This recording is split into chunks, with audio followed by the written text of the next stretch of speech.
There's a quiet assumption most of us grow up with. If a doctor in a white coat recommends surgery, you say yes. You trust the training, you trust the equipment, you trust the process. Sign here, see you Monday morning. I believe that too, for a long time. Then I started keeping track of outcomes the way very few people ever bother to. Not just whether the operation succeeded on the table, but what happened to the person 6 months later. And what I found unsettled me. I watched a man walk into a hospital with stiffness in his lower back and walk out of it in a wheelchair, permanently. I watched a woman survive a major heart operation technically flawlessly, and then lose the better part of a year to complications nobody had prepared her for, not the surgery itself, the after. Different patient, different hospital, same pattern over and over. Here is the piece nobody says out loud in the consultation room. The older a body is, the more the operation itself becomes the danger, sometimes even more than the disease it's meant to fix. I'm Dr. James Revealio, and in this video I want to walk you through 5 procedures that carry real, well-documented risks for people past 60. Risks that rarely get mentioned in the 15 minutes you're given before a consent form lands in front of you. Before we get into the 5, one quick note, because everything after this connects back to it. If you're past 60 or you can see it approaching, and what you actually want isn't just to survive longer, but to stay sharp, mobile, and in charge of your own decisions for the next 20 years, I've put together a complete guide covering exactly that. It's linked below this video, and it's already helped a large number of people in your position think differently about their health. You don't need to write anything down, just take a look once we're finished here. And if anything in today's video resonates, do me one favor, like it, subscribe, and drop a comment. It helps this reach more people who genuinely need to hear it. I also post extra material, things I don't put on YouTube, over on the Dr. Revealio Telegram channel, linked in the description if you want to go deeper. Now let me start with a simple comparison. Take a car fresh off the lot and a car with 200,000 miles behind it. Put them both through the same crash test. Do you expect identical results? Of course not. And yet for most of modern medical history, a 70-year-old body was pushed through the exact same surgical playbook as a 40-year-old one. Same protocols, same anesthesia doses, same recovery timeline penciled into the same discharge paperwork. That thinking is finally starting to shift in some hospitals, but nowhere near fast enough. Here's what actually happens inside an aging body once general anesthesia takes hold. The heart has to work overtime just to keep blood moving under the strain. The lungs take considerably longer to clear the anesthetic gases out of the system. The kidneys slow their filtering of every drug you're given. And then there's the one that catches families off guard every single time, the brain. It can become disoriented in a way that doesn't resolve in a day or two. Sometimes it lingers for weeks, occasionally months. There's a clinical name for it, post-operative cognitive dysfunction, and in patients past 70, it shows up with alarming frequency, far more than most families are ever warned about beforehand. I want to be completely clear about one thing before we go further. Age by itself is not a red flag for surgery. I've operated on patients in their 80s who recovered faster than people half their age. The number on a birth certificate tells you almost nothing on its own. What tells you something is frailty, a specific medical term describing how much physical reserve a body has left in the tank. Roughly 4 in 10 people past 75 already show measurable signs of it. Past 85, that climbs closer to 6 in 10. So here's the real question hiding underneath every surgical recommendation. It's not, can this person survive the operation? It's, can this person survive the 6 weeks after it? Those are 2 entirely different medical questions, and keeping that distinction in mind is going to matter for everything I tell you next. Coronary bypass grafting, CABG as it's known in medicine, remains one of the most frequently performed major operations on older adults. The concept is straightforward. A blocked artery is rerouted so blood can flow around the blockage. For the right patient, this procedure genuinely changes lives. What doesn't make it into the glossy brochure is this. Open heart surgery requires stopping your heart entirely. You're placed on a bypass machine that mechanically takes over the job your heart and lungs normally do while the surgical team works. In a fit 60-year-old, the body tolerates this reasonably well. In a 78-year-old already managing kidney disease, borderline diabetes, and early memory issues, that same bypass machine represents a coordinated shock to nearly every organ system at once. The published data on frail elderly patients is sobering. Major complications, stroke, kidney failure, extended ventilator dependence, prolonged confusion, occur in roughly 30 to 40% of these cases. And here's the number that tends to stop people mid-sentence. Among the highest risk elderly patients, as many as 15% do not survive the first month following the operation. So what's the alternative? For many patients today, there genuinely is one. It's called TAVR, transcatheter aortic valve implantation, a catheter-based procedure that reaches the heart through a blood vessel rather than through an open chest, and never requires stopping the heart at all. It's less dramatic to describe, but often far gentler on a body that needs gentleness far more than it needs heroics. Does that mean you should refuse heart surgery if it's recommended? Absolutely not. It means there's one question worth asking your surgeon directly. Am I a candidate for a less invasive option? That single question can reshape the entire conversation. Back pain past 60 is close to universal. Honestly, I can't think of a single patient over 70 who hasn't brought it up at some point. And increasingly, the solution offered isn't physical therapy or targeted injections. It's surgery, spinal fusions, multi-level decompressions, rods and screws running the length of the spine. I need to say this clearly first. Some spinal operations are absolutely necessary, no debate. If a spinal cord is being actively compressed, causing loss of bladder control or the beginning of paralysis, that patient needs surgery without delay. But elective spinal fusion for chronic ordinary back pain in an older patient is a very different story, and the research here is genuinely concerning. Published surgical data has found complication rates exceeding 40% for complex spinal fusions in patients past 65. 40%. And these weren't minor complications. We're talking blood clots, surgical site infections, hardware that loosens or fails, and a phenomenon called adjacent segment disease, where the vertebrae directly above and below the fused section begin to break down because the entire mechanical load of the spine has shifted onto them permanently. Here's the part that troubles me most as a physician, the actual pain relief. Research consistently shows that for many older patients with degenerative spinal disease, aggressive surgery produces no better long-term pain outcomes than a well-run program of physical therapy combined with targeted injections. No better outcome, just dramatically higher risk.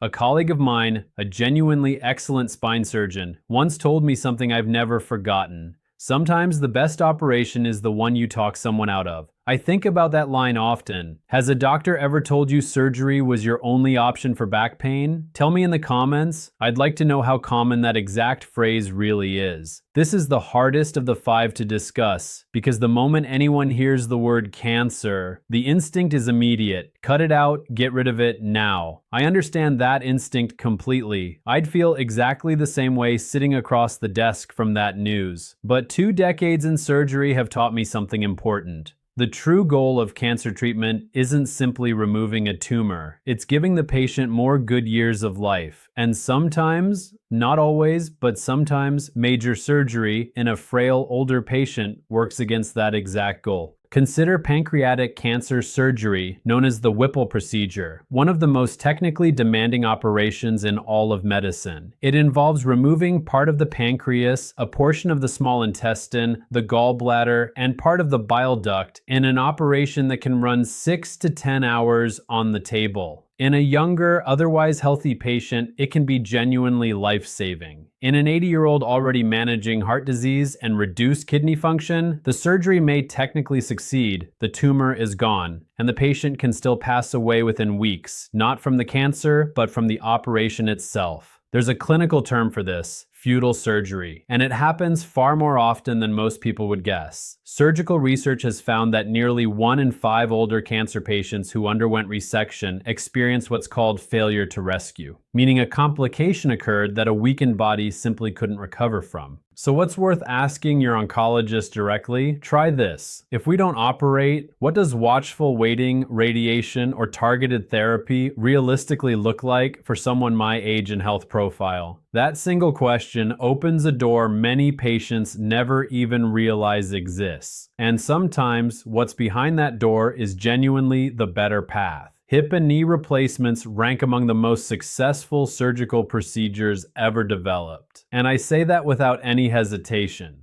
For the right patient, a new joint can transform quality of life completely. People go from barely walking across a room to chasing grandchildren around a backyard. It's genuinely remarkable medicine. But here's where things get more complicated for older patients. The word elective means exactly what it sounds like. This is planned, not an emergency. You have time to think it through, time to prepare your body, and critically, time to ask whether right now is truly the best moment for your specific situation. The data tells a clear story here. In patients past 75 carrying 3 or more serious conditions at once, heart disease, diabetes, chronic kidney disease, obesity, elective joint replacement carries a meaningfully elevated risk of complications during and after surgery. Blood clots are the biggest concern. A clot forming in the leg can travel to the lungs and become a life-threatening pulmonary embolism. And in older patients with already reduced circulation, that risk climbs substantially higher than in younger patients. Add post-operative pneumonia from extended bed rest, add hospital-acquired infections, and the picture gets considerably more complicated than the brochure suggests. I want to be precise here because the last thing I want is to scare anyone away from a surgery that could genuinely help them. The real question isn't, should I ever have this joint replaced? It's, is my body in the best possible condition to go through this right now? Getting blood pressure, blood sugar, weight, and cardiovascular fitness into better shape before an elective operation can lower complication rates dramatically. Some hospitals now require a structured prehabilitation program before they'll even schedule these procedures for higher risk older patients. And that, frankly, is exactly the right approach. Has your own doctor ever brought up prehabilitation before a planned surgery? Most people have never even heard the word, and every one of them should have. This one is different from the other 4, and I want to pause on that difference for a moment. You don't choose emergency surgery, it chooses you.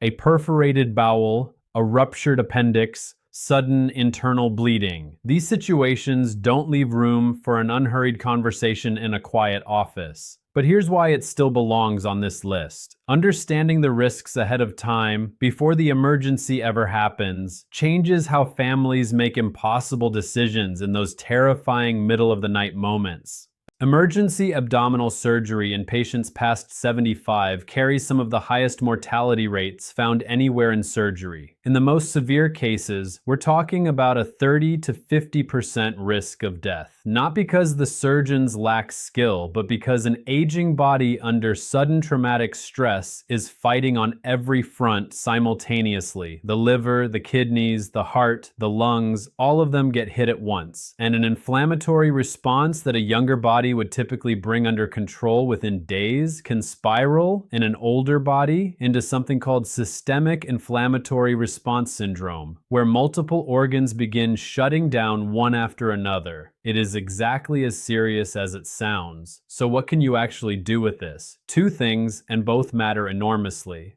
First, never ignore abdominal symptoms. Persistent pain, bloating, or a real change in bowel habits in anyone past 60 deserves prompt medical attention. Catching a problem early is what keeps it from ever becoming an emergency in the first place. That single habit alone can change everything. Second, have the conversation with your family now, not in a hospital hallway at midnight. What would you want if emergency surgery became the only option? What quality of life actually matters to you? These are not morbid conversations. They're one of the most loving things you can do for the people who might one day be standing in that hallway, needing to decide on your behalf. We've covered 5 surgeries. Now let's talk about what you actually do with all of this, because information without action is just anxiety, and that's the last thing I want to leave you with today. Before any major surgery, planned or urgently recommended, there are 4 questions every patient past 60 deserves a straight answer to. Write these down if you can. Question 1, what happens if I don't have this surgery? A good surgeon will answer honestly. If nothing urgent changes over the next 6 to 12 months, you have time to think, time to seek a second opinion, time to get your body into better shape first. Question 2, is there a less invasive alternative? Medicine has changed enormously over the past decade and a half. Robotic-assisted procedures, endoscopic techniques, catheter-based interventions, options that simply didn't exist 10 years ago are now standard in most major hospitals. Question 3. What does recovery realistically look like for someone with my age and health profile? Not the average patient. You specifically. Your heart, your kidneys, your current medications, your living situation. The answer you get should be specific, not a generic script. Question 4, and this is the one almost nobody thinks to ask. What is your personal complication rate for this exact procedure in patients over 70? Surgeons track this data. They know their numbers. A confident, honest surgeon will tell you plainly. If the question makes them uncomfortable, that discomfort is itself worth paying attention to. Now, I want to give you something most patients are never told, because it can shift your odds more than almost anything that happens once you're on the operating table. If you do decide surgery is right for you, what you do in the 2 to 4 weeks beforehand matters enormously. Surgeons train for years to master a procedure. Almost nobody spends 2 focused weeks preparing the body that actually has to survive it. Let's fix that. Prehabilitation. Think of it as training for an athletic event, because that's essentially what surgery is. Your body running a marathon while you're unconscious. In the weeks leading up, increase your protein intake, since protein is the raw material your body uses to rebuild tissue, and most people past 60 are quietly under-eating it. Walk every single day, even if it's just around the block, because stronger legs and lungs going in translate directly into faster movement coming out. And getting up and moving early is exactly what prevents the blood clots and pneumonia we discussed earlier. And if you smoke, stopping even 2 weeks before surgery measurably lowers your risk of wound and lung complications. 2 weeks. That's genuinely all it takes to turn a high-risk patient into something closer to a routine case. And it costs nothing but effort. The conversation almost nobody has. Talking to your anesthesiologist. Remember that brain fog I mentioned earlier?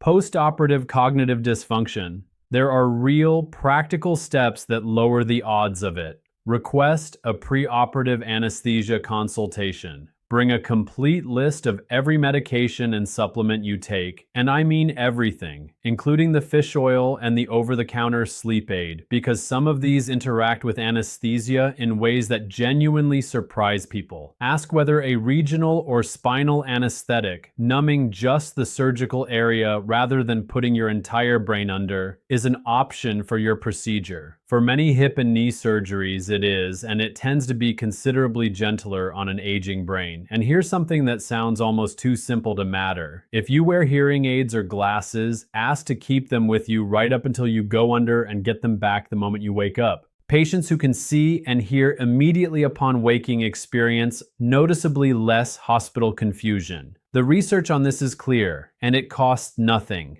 The part everyone forgets until they're living it. Setting up recovery at home. Arrange your support before the surgery, not after. Who's driving you home? Who's staying with you the first few nights? Where will you be sleeping? Because fewer stairs to climb in that first week makes a real difference. Clear away loose rugs and cords you could trip over. Fill your prescriptions in advance so a tired family member isn't running to a pharmacy at 9 at night. The first 72 hours after coming home set the tone for your entire recovery, and a body that isn't busy fighting off a fall or a missed dose heals measurably faster. Watch closely for warning signs in those first days too. Sudden confusion, a fever, a calf that's swollen, warm, or painful. Any of those, You call your doctor immediately. You don't wait it out. And the fourth piece, get a second opinion. I know it can feel awkward, like you might offend your surgeon. Let me put that worry to rest completely. A good surgeon expects it, even welcomes it, because they'd want the exact same thing for their own parent. Bring your scans and records along so the second physician is reviewing the same complete picture. And if two qualified surgeons look at identical images and land on two different recommendations, that isn't a problem. That's valuable information. That's exactly the kind of thing you deserve to know before anyone picks up an instrument. None of this is rooted in fear. It's about walking into that operating room prepared instead of simply hopeful. A patient who arrives informed, organized, and strong represents a fundamentally different surgical risk than one who arrives frightened and underprepared, even when the procedure itself is identical. You have far more control over which of those two people you become than anyone has probably ever told you. There's one more thing I want to leave you with, and it might be the most useful piece of all, because how a surgery gets presented to you often reveals as much as the surgery itself. Over the years, I've noticed a handful of warning signs. When you hear any of these, slow down. Red flag 1, speed. You're being rushed onto the schedule immediately. Now, if you're bleeding internally, yes, urgency is correct and you should move fast. But for a planned elective operation, genuine urgency is rare, and any good physician understands that. If a knee that's ached for a decade suddenly needs to be replaced this specific month, it's fair to ask why this month. Pressure to decide quickly is almost never about your body's actual timeline. It's about someone's calendar. Red flag 2, a single path forward. You walk out with exactly one option, surgery, and nothing else was ever mentioned. By the time you're past 70, there's almost always more than one road available. Medication, physical therapy, targeted injections, careful monitoring, or a less invasive version of the same procedure. If none of that came up, it isn't because those options don't exist. It's because nobody put them on the table for you. Red flag 3, and this is the one people miss most often. The option of doing nothing for now is never discussed. Watching carefully and treating conservatively is a completely legitimate medical choice, and for many conditions in older patients, it's genuinely the right one. If your surgeon can't or won't explain what happens if you simply wait and monitor, you don't yet have enough information to consent to anything. Red flag 4, how your questions get received. You ask something difficult. What's your complication rate? What are my real alternatives? What happens if I wait? And instead of a real answer, you get brushed off. A good surgeon never gets defensive over the exact questions they'd ask for their own family. If your questions make the room tense, pay close attention to that tension. It's telling you something important. Red flag 5, a recovery that gets glossed over. Oh, you'll be back on your feet in no time is not a recovery plan, it's a sales line. The honest version sounds entirely different. It sounds like, here's week 1, here's when you'll need help at home, here's the part that's genuinely difficult, here's exactly what we're watching for. Specificity is a sign of respect. Cheerful vagueness is often a sign that someone is managing your emotions instead of informing your decision. I want to say something carefully here, because it matters. None of this means your surgeon is a bad person. The overwhelming majority of physicians go into medicine because they genuinely want to help people, and they work brutally hard doing it. But you also have to understand the system they operate inside. One built around performing procedures, that financially rewards performing procedures, and that runs on tightly packed appointments with little time to walk through 5 different alternatives. The bias toward action usually isn't personal, it's structural, and the only reliable way to cut through a structural bias is an informed patient sitting across the desk, asking the hard questions out loud.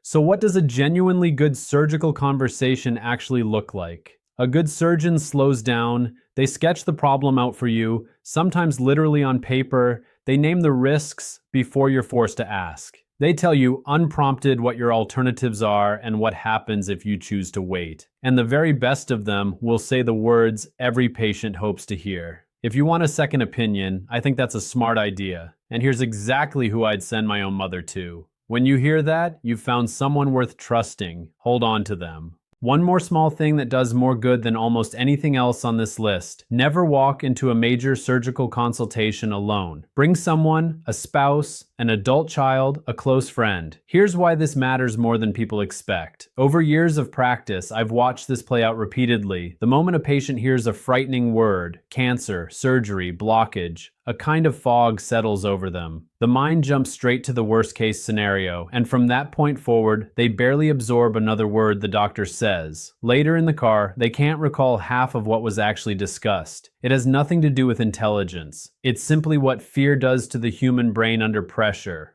Bring a second set of ears, someone calm, someone who isn't the one absorbing the news, who can genuinely listen. Have them take notes, or with the doctor's permission, record the conversation so you can replay it later when you're calmer. And tell that person beforehand exactly which questions you want asked. The 4 questions, the alternatives, the recovery timeline, the complication rate, so that if the fog does settle over you, they can ask on your behalf. A frightened patient paired with a clear-headed advocate makes far better decisions together than either one manages alone. Before I close with the most important piece of today's video, I want to leave you with something genuinely encouraging, because this was never meant to be a video about fear. It's a video about options, and those options have never been more powerful than they are right now. Minimally invasive surgery has completely reshaped what's possible for older patients. Laparoscopic techniques, tiny camera-guided incisions, dramatically shortened recovery windows. Robotic-assisted surgery now offers a level of precision human hands alone simply can't match. And catheter-based cardiac procedures have opened doors for patients who would never have survived a traditional operation a generation ago. Beyond surgery itself, and this is something I genuinely wish more patients heard, optimized medical management can be remarkably powerful on its own. The right combination of medications, supervised physical therapy, targeted injections, and proper nutritional support can manage many conditions that once seemed to demand a scalpel. The body wants to heal. Sometimes our job as physicians is simply to get out of its way and hand it the tools it needs to do that. Let me tell you about a patient I'll call Harold. 71 years old, a retired civil engineer, still sharp as ever. He came to see me after 3 separate cardiologists had all recommended open heart surgery for a blocked coronary artery. 3 physicians, 3 identical recommendations. Harold wasn't afraid of the surgery itself. He was afraid of losing himself in the process. He'd watched his wife go through a major operation 2 years earlier and come out of it confused,